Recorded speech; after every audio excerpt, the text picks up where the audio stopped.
We were living in Key West, Florida, when God called me to transfer to St. Augustine, Florida.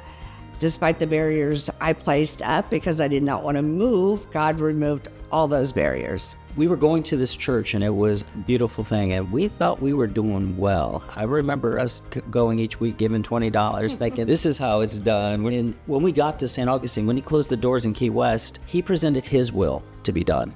We went to church after church after church after church, finally found Church on the Rock. Within 30 minutes of being in the building and listening to Josh speak, we knew we were at home. We had just recently moved here, and finances were very, very strapped. Mark was in school, so we were a one-income home. We barely made it paycheck to paycheck.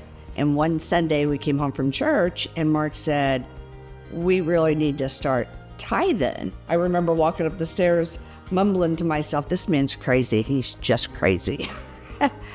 But I said, okay, if this is what the Bible says, I'm going to trust you in what you're saying, and we'll do that. 8 months later, we bought a brand new home. Mark completed school, and he had a really, really good job. And sure enough, he's shown it from my positions with SMA, shown it from an internship, shown it from an increase for full employment.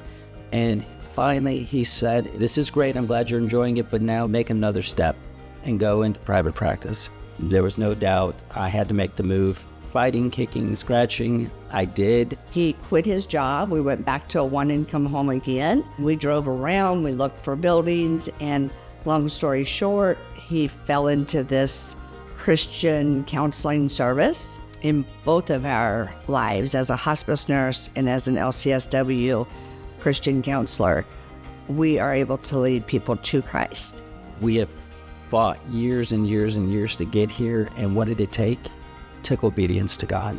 I encourage you, even though you don't feel it's going to be possible, if we put him first and our relationship with him first, all things are possible. Now, today, he's doing many more amazing things.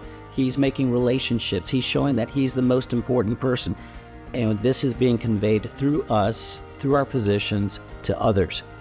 Follow, be obedient, take the plunge, stay with him. He will not let you down.